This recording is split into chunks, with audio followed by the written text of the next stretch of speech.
what's up, War Report family? We are back with another edition of Facts or Nah. We gonna hit y'all with these rapid fire questions, and the answer is either facts or nah. Y'all ready to get into this, fellas? Yeah, let's go. All right, we're gonna start this off talking about offense and ask facts or nah. Auburn will have less than or fewer than 10 turnovers this season on offense. I'm going nah on here. I think that Auburn will end up becoming a disciplined offense and a very disciplined team. But with so many new moving pieces on this offense, new coaches, new offensive scheme, a lot of new different formations and responsibilities, I expect to see some mistakes made early and often. And at least the good part is in September, we're playing a lot of cupcakes. So even in those mistakes, it won't be costly, but I do expect throughout the season that they do decline, but we will have over 10 turnovers on offense this upcoming season. That's a fact.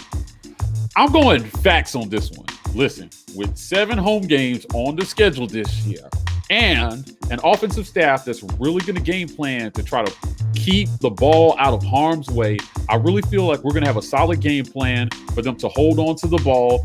Our quarterback has been generally good at not turning the ball over at home. And so since we're on that year where we have a lot of good home games, I really feel like they're going to be able to protect it adequately enough to stay under 10 turnovers. So I'm going facts on this one. Less than 10 turnovers in 2021. Nah, we're not going to keep it under 10. And a lot of it is because of what we saw at A-Day. Miscommunication between QB and wide receiver. That can account for an interception right there. Somebody takes the wrong cut. You see something and the QB doesn't see it the same way.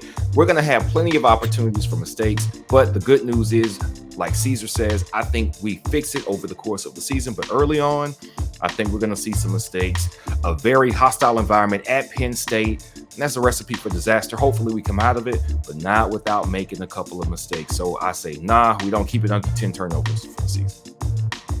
I'm going to have to go nah on this one as well. I think we will have more than 10 turnovers this season. Not that I feel like we're going to have an inordinate amount, but,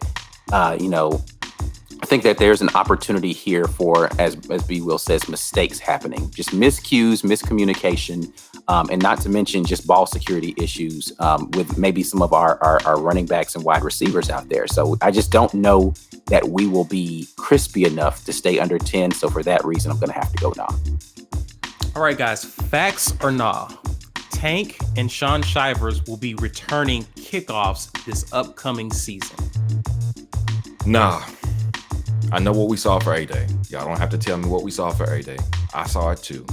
I'm still going to say nah, because they apparently did not want those kicks to go live, which means they did not want to risk hurting those two. And I'm hoping that the case is even more so for the fall. So nah, no Sean Shivers, and no Tank Bigsby for kickoffs in 2021.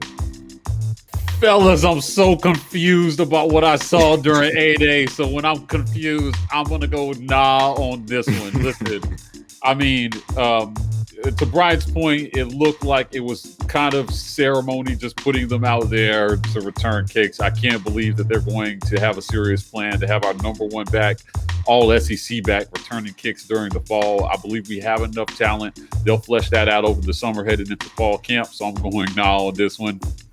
No kick returns for our 1 and 2 backs. Reluctantly, I'm going to say facts on this. I don't want to see it. I don't. Please don't do it. Please. But I think they will. Facts. Well, I'm going to go for my gut feeling and say no. I just hope they don't do this.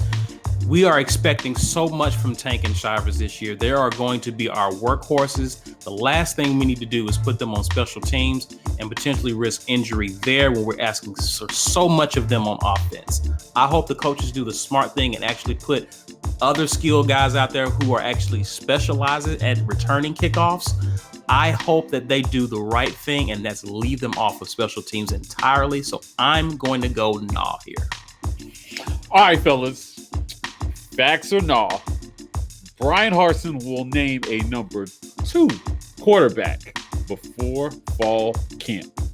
I'm going to have to go nah here because that would mean at this point in time, Grant Loy is going to be named as the number 2. And if that's the case, I got issues. No, please no. Wait until after fall camp to decide who the number 2 is going to be.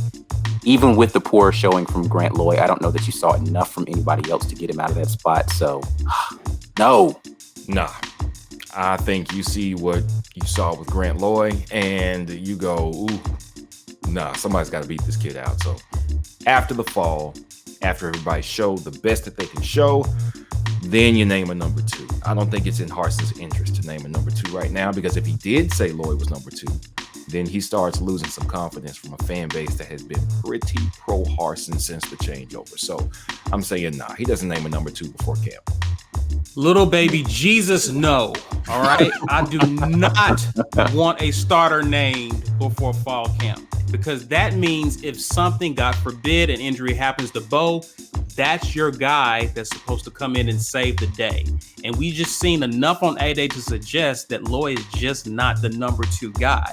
I want to see an actual competition in the fall where we actually name someone who actually has proven that they can be the backup to Bo Nix in this upcoming season. So I'm saying nah here. Well, I'm hoping and praying nah. This battle must extend into the fall based on what we saw during A-Day. Grant Loy couldn't hit the broadside of a barn. He couldn't swat a fly during that A-Day game. He can't be number 2. And I don't know that we saw enough of the other quarterbacks, but I think we saw enough of Loy to know that he should not be number 2. So I think they're going to go back to the drawing board. This was an easy test in front of 30,000 of your own fans in your home stadium.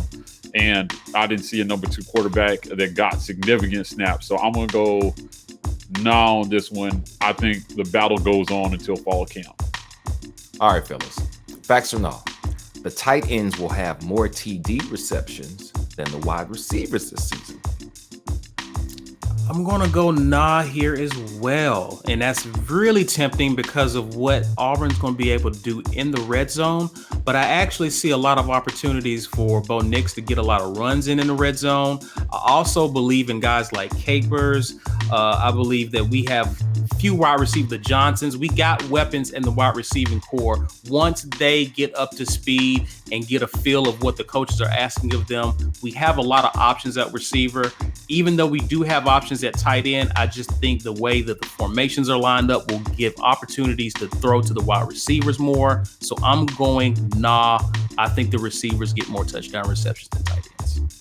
I'm going to say nah. I think the wide receivers end up getting more touchdown receptions.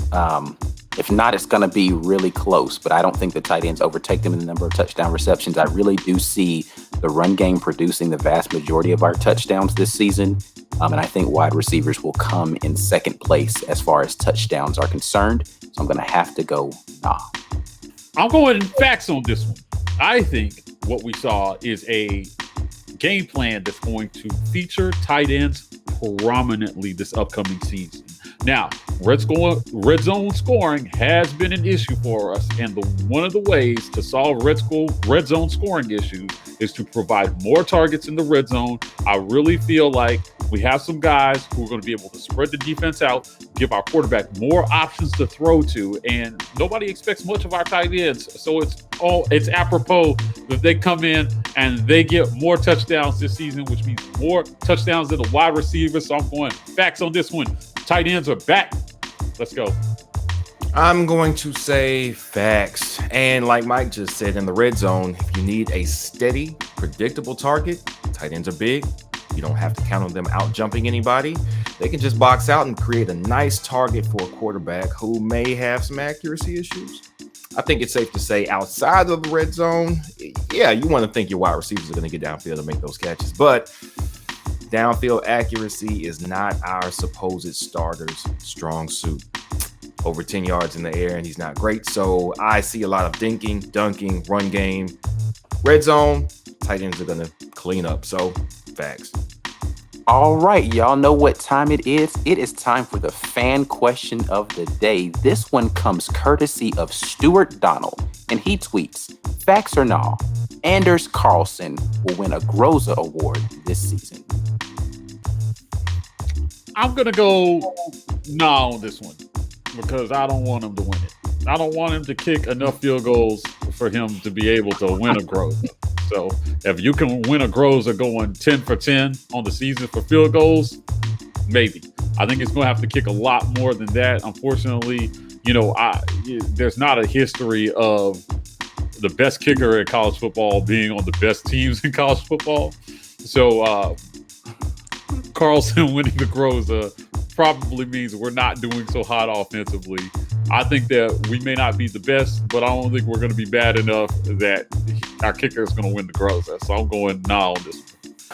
I'm going to say nah here as well. And to Mike's point, I just don't want him having that many opportunities to prove he's the best kicker in the nation. Now, we know he's talented. He's actually next level talented. But we want him to be less involved in our scoring this year as opposed to previous years. We want to be able to convert into touchdowns, not field goals. So that gives him less opportunities to even be in the running. That means a successful year for the offense, a successful year for Auburn. So I'm going with my heart, and I'm going to say nah here. I'm going to say nah.